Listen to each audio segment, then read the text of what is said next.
Cooperative learning Undervisning med samarbejdsstruktur. Sociokulturel læringsteori bygger på kognitivistisk læringsteori, men med den forskel, at der er fokus på kontekst og interaktion, og ikke kun på de her individuelle kognitive processer. Interaktionen den foregår gennem deltagelse i de her praksisfællesskaber.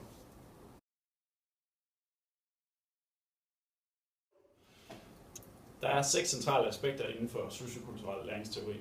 Det første det er, at læring det er situeret, og det vil sige, at læring det foregår i en kontekst, både fysisk og socialt, og at læring det er en integreret del af den her kontekst. Den anden det er, at læring er grundlæggende social, det vil sige, at kundskaber de udspringer af interaktioner mellem mennesker. Og social læring det foregår samtidig med, at man lærer, hvordan det er at være en del af et socialt fællesskab. Det er selvfølgelig også afgørende for, hvordan der læres. Og læring er distribueret, det vil sige, at den er fordelt mellem personer. Det vil sige, at forskellige forståelser og kundskaber, de kommer sammen og giver sig en mere helhedsforståelse. Og kundskaben den er fordelt, det betyder så også, at læringen er fordelt. Læring er medieret, og det vil sige, at al den hjælp, man får fra enten personer eller udstyr, det er også en del af selve læringsprocessen. Og mange af de ressourcer, man har, det er nogle, man har udviklet igennem kommunikationen. Og det påvirker selvfølgelig også, at der er forskellige udstyr, der påvirker læring. Og læring det er altså deltagelse i de her praksisfællesskaber.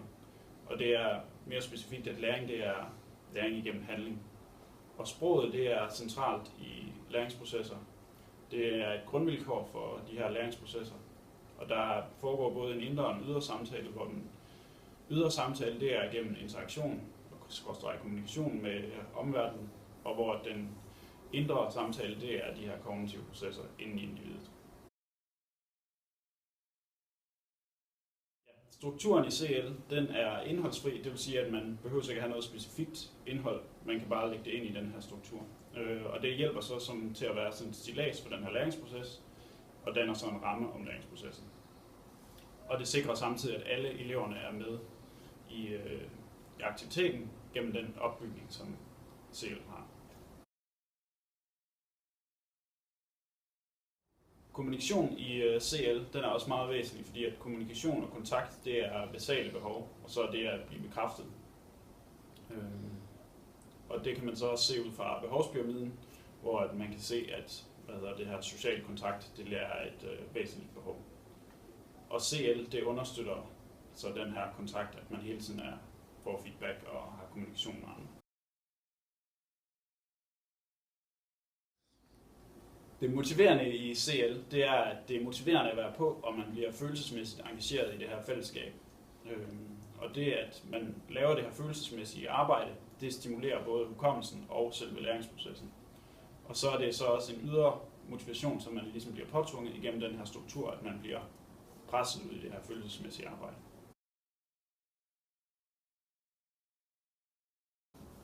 I cooperative learning, der er der en høj grad af elevcentrering og en høj grad af lærerstyring.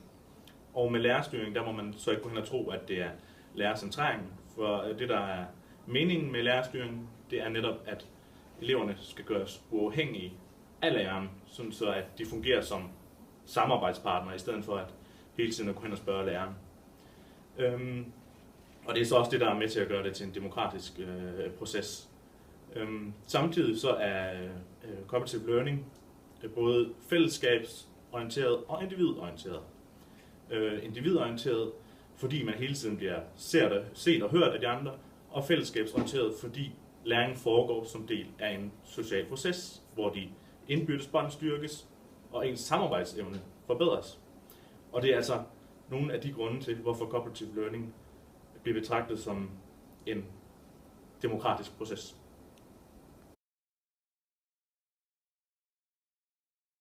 Cooperative learning påvirker situationen adfærden.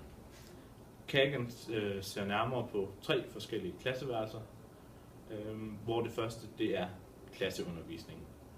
Og Kagan nævner om klasseundervisning, at den er meget lærercentreret. Det er ofte kun få elever, der bliver hørt.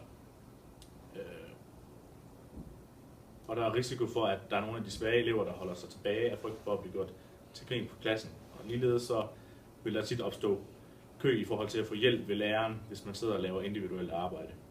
Og her siger Kagan så, at cooperative learning kan hjælpe på nogle af de problemer her, fordi at de strukturer, der er i cooperative learning, de gør, at alle elever er aktive. Faktisk så er hver enkelt elev aktiv mellem 25 og 50% af tiden. Og vi kører. Klasseværelse 2, som Kagan nævner, er gruppearbejde. Og i gruppearbejde, der siger Kagan, at der bliver ansvarsfordelingen hurtigt diffus.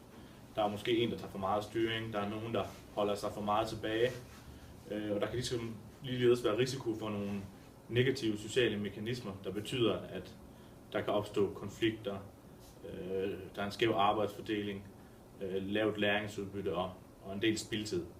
Og her siger Kagan så, at det kan cooperative learning så også være med til at afhjælpe, fordi at undervisningens opbygning i cooperative learning betyder, at ansvarsfordelingen er, på grund af de strukturer, der er i cooperative learning, det betyder så, at de er givet på forhånd, og derved skal der ikke være nogen konflikter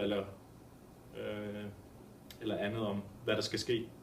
Og ligeledes så er det selvfølgelig sådan, at de strukturer også sikrer, at alle elever er aktive.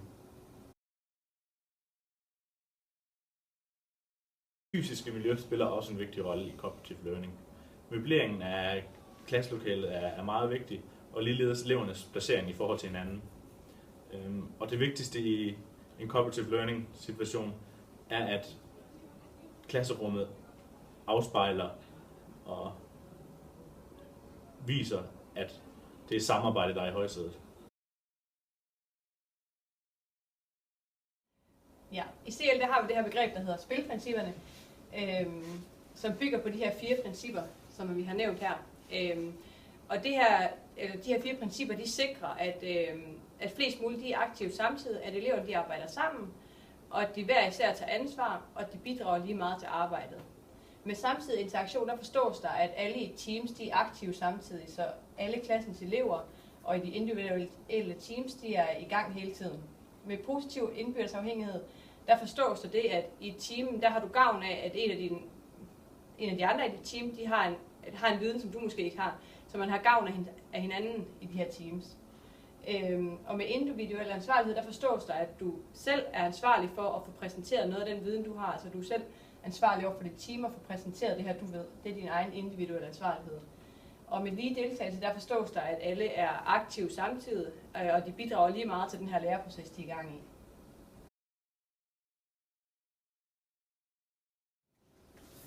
I CL der har vi rigtig mange forskellige strukturer, og de her strukturer de har nogle forskellige forcer, alt efter hvilken struktur man bruger.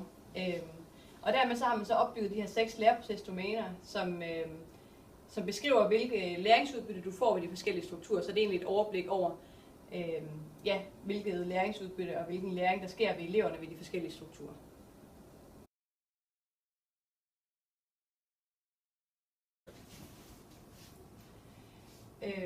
Her de 2 første læreprocesdomæner, som er teambuilding og classbuilding.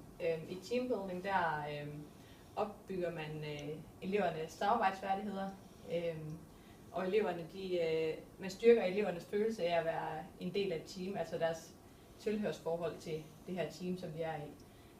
Classbuilding det fremmer deres positive indbyrdes relationer på tværs af de teams, de er i.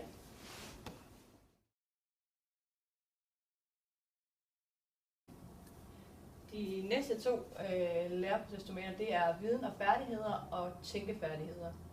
Ved viden og færdigheder, der tilegner eleverne sig viden og opøvelse af færdigheder. Og ved tænkefærdighederne, der bliver eleverne udfordret på deres selvstændige tænkning. Det fremmer elevernes kognitive fleksibilitet, og det får eleverne til at udvikle evner til at reflektere over deres egen læring. Vi kører. De sidste 2 af de 6 læreprocesdomæner, det er kommunikative færdigheder og vidensdeling. Den kommunikative færdighed, den fremmer elevernes færdighed i at kommunikere klart og at kommunikere demokratisk med andre. Vidensdelingen den fremmer elevernes færdigheder i at præsentere og formidle viden. Teams er en vigtig del af CL. Et team er en anden form for gruppe, hvor noget af det, der er vigtigt i en team, det er, at det fremmer tolerance, samarbejdsfærdigheder, demokrati og konstruktiv dialog imellem eleverne. Det gør grupper også, men det er bare noget, som er meget essentielt i teams, og det er også derfor, de sætter sammen på en bestemt måde. Heterogene teams er en måde, hvorpå man sammensætter de her teams så forskelligt som muligt. Det vil sige, at der er forskel på etnicitet, der er forskel på det faglige niveau, og der er forskel på køn og på så meget som muligt egentlig. Den mest hensigtsmæssige måde at lave heterogene teams på er ved at sammensætte en svag, som sidder ved siden af på den ene led en middel og på den anden led en middel, og så en stærk diagonal overfor.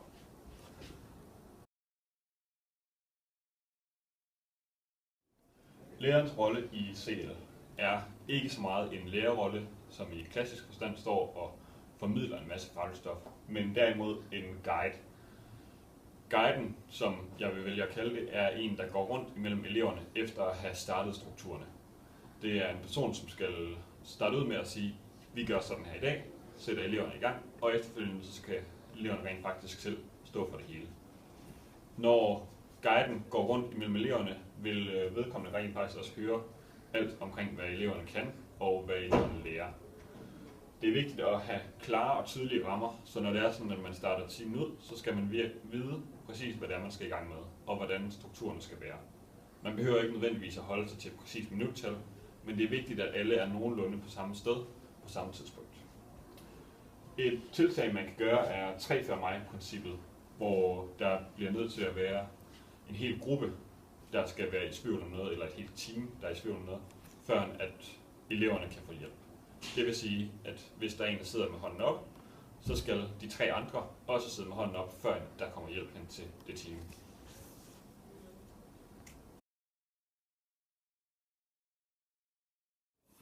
Autentisk evaluering handler om, at læreren, når personen minkler, går rundt blandt eleverne, rent faktisk hører eleverne lære højt. Det vil sige, at eleverne de jo ikke sidder og skriver ned på deres papir, men snakker sammen konstant. Dermed så formulerer de også, hvad det er, de lærer, og formulerer over for de andre, hvad de skal lære.